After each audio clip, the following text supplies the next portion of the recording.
Rachel Morgan was 26 years old when she decided to join the Phoenix Fire Academy in Arizona. She had spent the last 4 years working as a paramedic at one of the city's busiest hospitals, where she witnessed daily the aftermath of fires, accidents, and emergencies that forever scarred lives. The desire to be on the front lines, to be the first person to arrive when someone desperately needed help, grew within her until it became impossible to ignore. Her decision wasn't impulsive. Rachel researched, trained for months, and prepared her body and mind for the challenges she knew she would face. What she didn't expect was that the biggest obstacle would come from within the academy itself. The freshman class began on a hot August morning with 500 cadets gathered in the academy's main courtyard. The sun beat down on the asphalt as the director delivered his welcoming speech, speaking of tradition, sacrifice, and honor. Rachel was in the third row, her blue eyes fixed on the instructor who watched them all with a stern expression. His name was Derek Walsh, a veteran with 17 years of service and a reputation that preceded him. He was known for being tough, demanding, and having no patience for those he considered weak or unsuitable for the job. There were stories of cadets who abandoned training in the first few weeks because of his unforgiving approach. From day one, Derek made it clear he wasn't there to make friends. He shouted instructions, corrected postures with brusque shoves, and publicly humiliated anyone who couldn't keep up. Rachel quickly noticed he seemed to pay special attention to the women in the class. There were only 17 women among the 500 cadets, and Derek made a point of pointing out every mistake, every moment of hesitation, every sign of fatigue any of them showed. He said he was just maintaining high standards, that the profession demands strength and stamina not everyone possessed. But there was something in his tone, in his eyes, that revealed more than professionalism. There was contempt. Rachel was no stranger to hostile environment. During her paramedic training, she had worked with colleagues who doubted her abilities, who joked about women not being strong enough to carry stretchers or handle intense trauma situations. She learned to ignore it, to prove her worth through hard work and quiet competence. But Derek was different. He didn't just doubt, he provoked. He actively sought ways to break the confidence of cadets he considered undesirable. The first few weeks at the academy were intense. Training started at 5 in the morning and lasted until late afternoon. Endurance runs, strength exercises, firefighting simulations in extreme conditions. Rachel excelled in many areas. Her medical background gave her an advantage in first aid and rescue training. Her determination kept her going when others gave up.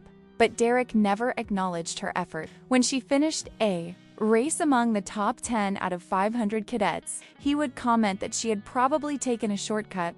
When she carried heavy equipment without complaining, he would say she was compensating for a lack of technique with stubbornness. The other instructors weren't like that. Most treated all the cadets with the same professional toughness, pushing them beyond their limits, but always with the goal of turning them into competent firefighters. Derek, however, seemed to have a personal mission. Some of the veteran cadets, those who already knew Derek from previous classes or from conversations in the hallways, whispered that he had been sued years ago for discrimination, but that the case never went forward due to a lack of concrete evidence. He learned to disguise his prejudice under a layer of professional rigor. Rachel tried to keep her head down and focus on her training. She befriended some of the other women in the class and several men who respected her dedication. One of them was Marcus, a former Marine who had served 2 tours in Iraq before deciding to become a firefighter. He and Rachel trained together frequently, and he became a kind of silent ally, always ready to intervene if someone crossed the line. Marcus had seen enough injustice in his military life not to tolerate it happening again in civilian settings. The turning point came in the 6th week of training. The academy was holding a large demonstration of hand-to-hand combat skills, an essential part of the training that prepared firefighters for situations where they might need to defend themselves or control panicked people during rescue. 500 cadets were gathered in the main gym, forming a large circle around the central mat. Derek was leading the session, demonstrating defense and immobilization technique. He had chosen some cadets to serve as demonstration partners, and each time a woman was called upon, he made a point of applying the techniques with excessive force, taking them down with more intensity than necessary. When it was Rachel's turn, she stepped onto the mat with her spine straight and her gaze fixed. Derek looked at her with a smile that didn't reach his eyes. He announced to the crowd that he would demonstrate a self-defense technique against an attacker attempting to take down a firefighter during a chaotic rescue situation. But instead of executing the technique slowly, explaining each movement as he had done with the male cadets, Derek attacked with real speed and force. He attempted to take Rachel down with a leg strike aimed at her thighs, expecting to see her fall heavily to the ground before 500 pairs of eyes.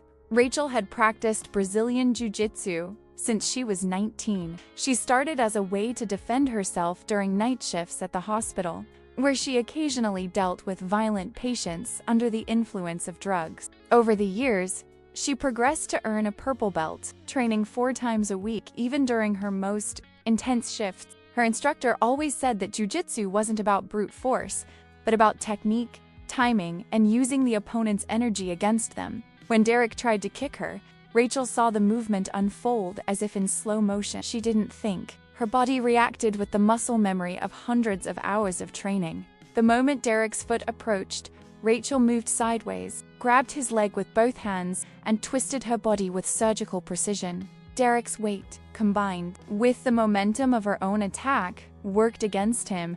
Rachel applied a twist that forced his knee beyond its natural range of motion. The sound was sharp and horrible, a dry crack that echoed through the silent gym. Derek screamed and collapsed onto the mat, clutching his leg with both hands, his face contorted in agony. The silence that followed was absolute.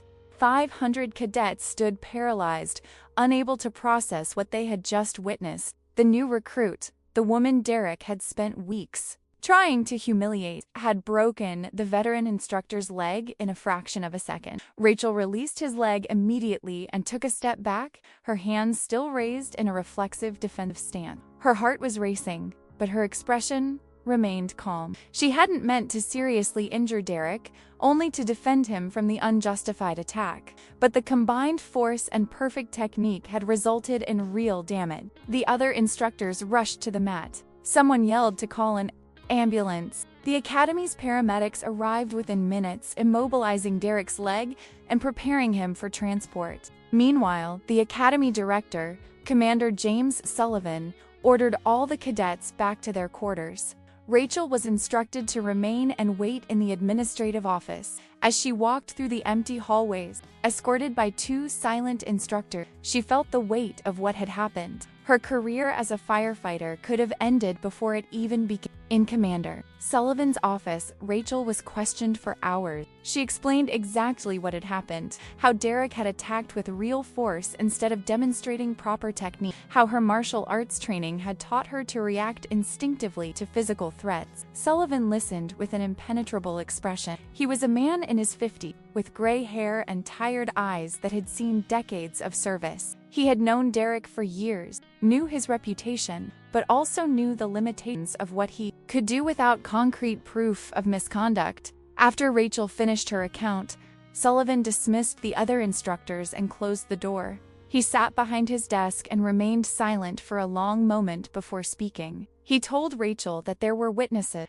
that 500 cadets saw what happened, but that the accounts were already diverging. Some said Derek had attacked with excessive force. Others insisted it was just a normal demonstration that had gone wrong. Sullivan admitted that Derek had a problematic history, that there had been previous complaints that never resulted in formal disciplinary action. He said the academy would conduct a full investigation, but that Rachel should be prepared for consequences. Rachel spent the next 2 weeks suspended from training while the investigation continued. She remained in her apartment, reliving the moment repeatedly in her mind. She wondered if she had overreacted, if she should have simply let Derek knock her down and accepted the humiliation. But every time she reconsidered, she came to the same conclusion. Derek wasn't teaching, he was attacking, and she had the right to defend herself. Marcus and several other witnesses gave detailed accounts of the incident. They described how Derek had been aggressive throughout the demonstration, how he had used excessive force with the female cadets before Rachel. One of the assistant instructors confidentially admitted that he had warned Derek about his behavior several times that day, but that Derek had ignored the warnings. Slowly, the narrative began to solidify. It wasn't an accident. It was a predictable escalation of hostile behavior that ultimately resulted in consequences. The investigation revealed something more. Several cadets from previous classes came forward with their own stories about Derek. One woman, who had dropped out of the academy 2 years earlier, recounted how Derek pushed her beyond reasonable limits during training, how he made derogatory comments about her body and abilities.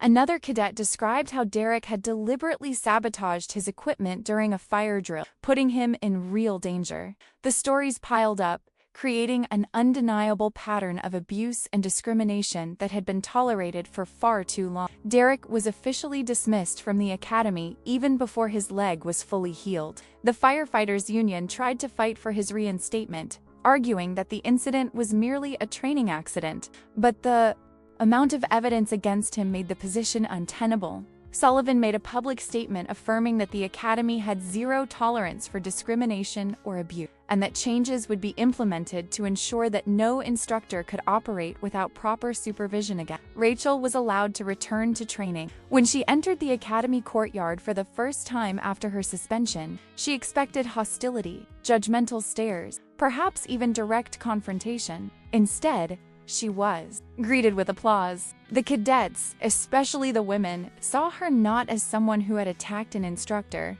but as someone who had finally defended herself against an aggressor who should have been apprehended years before. Marcus greeted her with a tight hug and a broad smile, saying that she had done what many wished they had the courage to do. The rest of the training was intense, but fair. The new protocols implemented after the incident ensured that all instructors were regularly evaluated and that there were multiple channels for cadets to report abuse without fear of retaliation. Rachel graduated among the top 20 in her class, receiving special praise for her competence in medical rescue and her ability to remain calm under extreme pressure. After graduation, Rachel was assigned to a fire station in downtown Phoenix, one of the city's busiest. She quickly established herself as a valuable member of the team, earning the respect of her colleagues through consistent work and professionalism. There were difficult times, situations where she needed to prove her ability repeatedly, but she was prepared.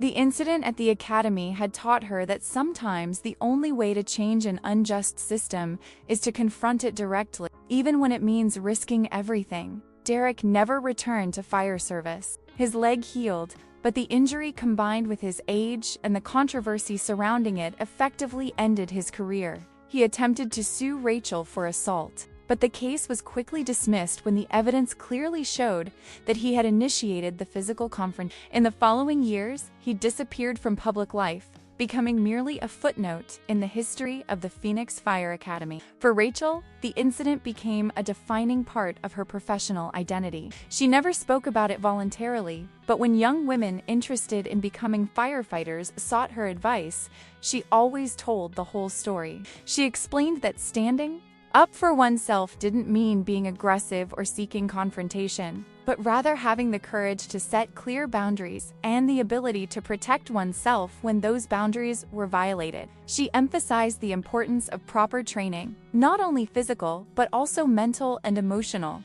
to navigate environments that wouldn't always be welcoming. Years after the incident, Rachel became an instructor at the same academy where it had all happened. Sullivan, who had retired, personally recommended her for the position. She accepted on the condition that she could implement additional self-defense training and discrimination awareness programs for all cadets. Her first class included 60 women among 500 cadets, a record number that she attributed in part to the cultural changes that had occurred at the academy after her own experience. On her first day as an instructor, Rachel faced the packed gym with a strange sense of déjà vu. She stood on the same mat where she had broken Derek's leg, but now on the other side of the power dynamic. The 500 new cadets watched her with a mixture of curiosity and respect. Many knew her story, had heard the versions circulating among the veterans, the legends that grew with each repetition. Some saw her as a heroine,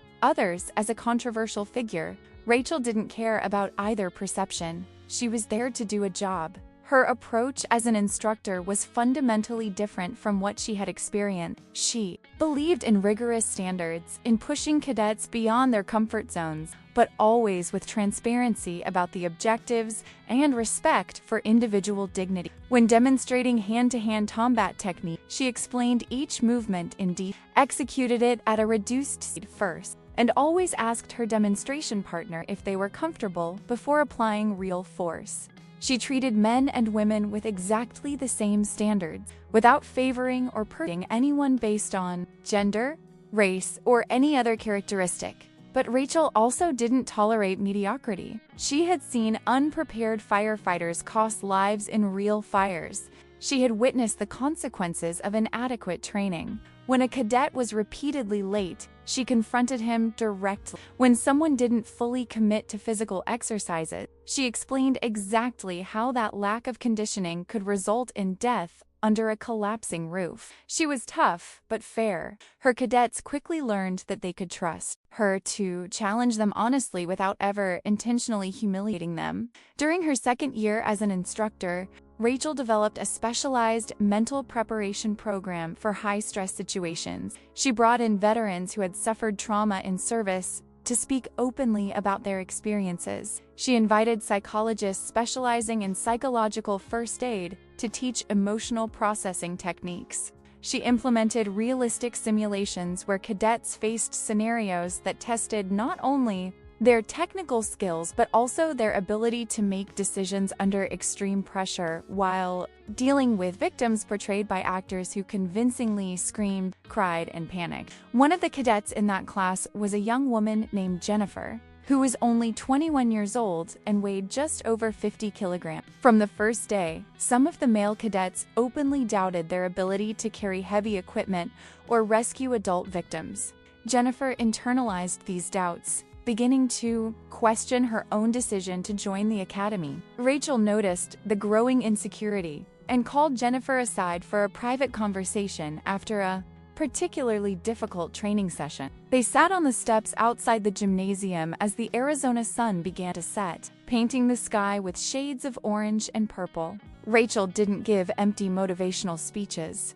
Instead, she told Jennifer about her own journey, about all the times she had been underestimated, about how she learned to turn doubt into fuel. She explained that brute physical strength was only one part of the equation, that proper technique, teamwork, and tactical intelligence often mattered more in real rescue situations. She shared a story about a rescue she had carried out 2 years earlier, where she and her partner had to save a family of 4 from a burning 5th-floor apartment.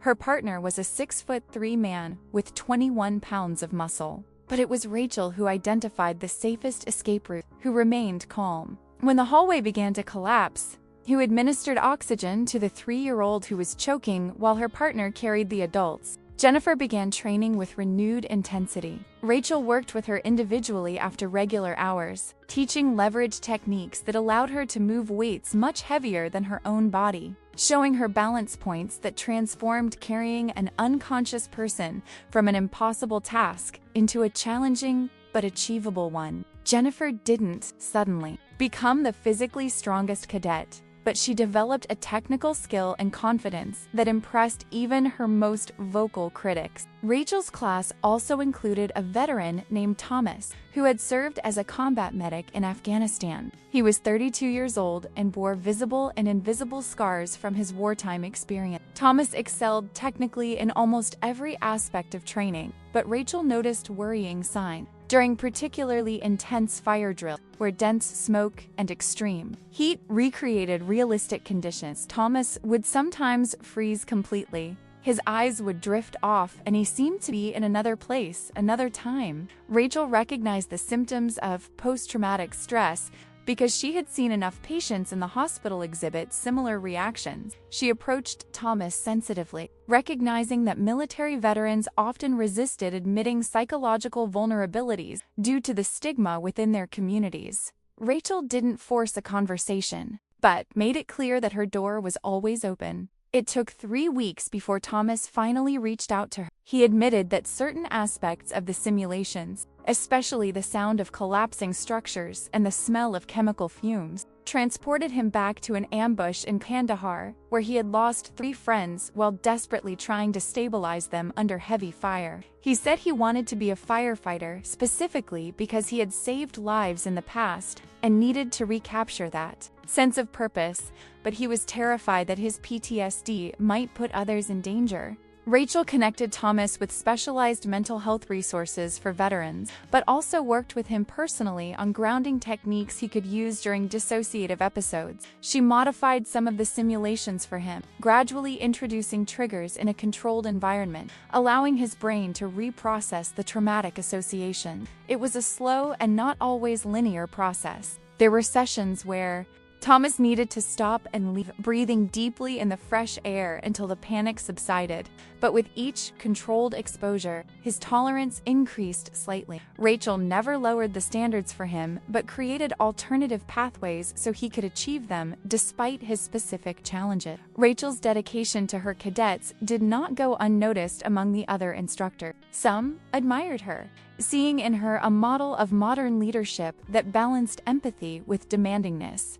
Others, particularly older veterans who had worked with Derek, saw her methods as too lenient, a dangerous concession that could result in firefighters inadequately prepared for the brutal realities of the job. One instructor named Carl Mackenzie was particularly vocal in his criticism. He was 50 years old and had 3 decades of service, and frequently commented in faculty meetings about how the academy was becoming a daycare center instead of a training ground. The tension between Rachel and Carl culminated during a meeting about physical evaluation standards. Carl proposed raising the minimum strength requirements, arguing that firefighters needed to be able to carry increasingly larger amounts of equipment due to technological changes. Rachel didn't disagree with the need for rigorous physical conditioning, but questioned whether Carl's proposed standards were based on real analyses of job demand or if they were arbitrarily high to exclude certain groups. She presented data collected from real fire stations showing that many of the best firefighters didn't meet the extreme standards Carl proposed, but were exceptionally effective due to technical skills, teamwork, and decision-making under pressure. The discussion became heated. Carl accused Rachel of wanting to make things easier so that more women could pass, implying that she was compromising public safety because of identity politics. Rachel remained calm, even as she felt anger boiling inside her. She responded that Carl seemed more interested in maintaining arbitrary traditions than in producing the best possible firefighters. She pointed out that many firefighter deaths in the line of duty were not the result of a lack of brute force, but of communication failure, poor tactical decision, or a lack of adequate psychological support. She suggested that if Carl was genuinely concerned about saving lives, perhaps he should support holistic training initiatives instead of simply increasing weights and exercises. The commander who had replaced Sullivan intervened before the discussion escalated further. He determined that a committee would be formed to review all training standards, including physical, technical, and psychological assessment, based on objective evidence about what actually predicted success in the field. Rachel was appointed to the committee along with Carl and several other instructors and veteran firefighters from different stations. In the following months, they worked uncomfortably but productively, collecting data, interviewing hundreds of active firefighters, and analyzing decades of incident reports. The process revealed inconvenient truths for both sides. Rachel had to admit that some physical standards really needed to be raised in certain areas, particularly in cardiovascular endurance, which was critical for operating in low-oxygen environments for extended periods. Carl had to confront evidence showing that many of the traditional strength tests he advocated had a weak correlation with actual field performance, and that some of the city's best firefighters in history wouldn't have passed his proposed standards. Slowly, almost reluctantly, they developed mutual respect, not complete agreement, but recognition that both genuinely wanted to produce competent and safe firefighters. They just had different views on how to achieve it. The new standards implemented after the commission's work were more rigorous in some areas and more flexible in others. They added assessments of spatial reasoning and problem-solving under pressure. They included teamwork components, where cadets were evaluated not only on individual skills, but on their ability to coordinate, and support colleagues during complex simulation. They established mandatory psychological preparation programs that taught stress management and trauma processing techniques. And yes, they maintained rigorous physical standards, but based on real biomechanical analysis of the tasks firefighters regularly needed to perform. Jennifer, the petite cadet Rachel had mentored, graduated among the top 30 in her class of 500. Thomas, the veteran with PTSD, also completed the program, though it took him an additional 6 months due to necessary breaks to work on his mental health. Both became exceptional firefighters, proving that alternative paths to success were possible when the system offered adequate support instead of just uniform obstacles. Rachel continued as an instructor for another 5 years, training thousands of cadets and helping to transform the academy's culture. She never forgot the moment on the mat when she broke Derek's leg, but she learned to see it not as her defining moment, but as a catalyst that exposed systemic problems and eventually led to significant change. She rarely told the full story, preferring to let her work speak for itself. When she occasionally encountered former cadets working at different stations around the city, they always greeted her with genuine gratitude, saying that she had been the most demanding instructor and also the one most invested in her actual success.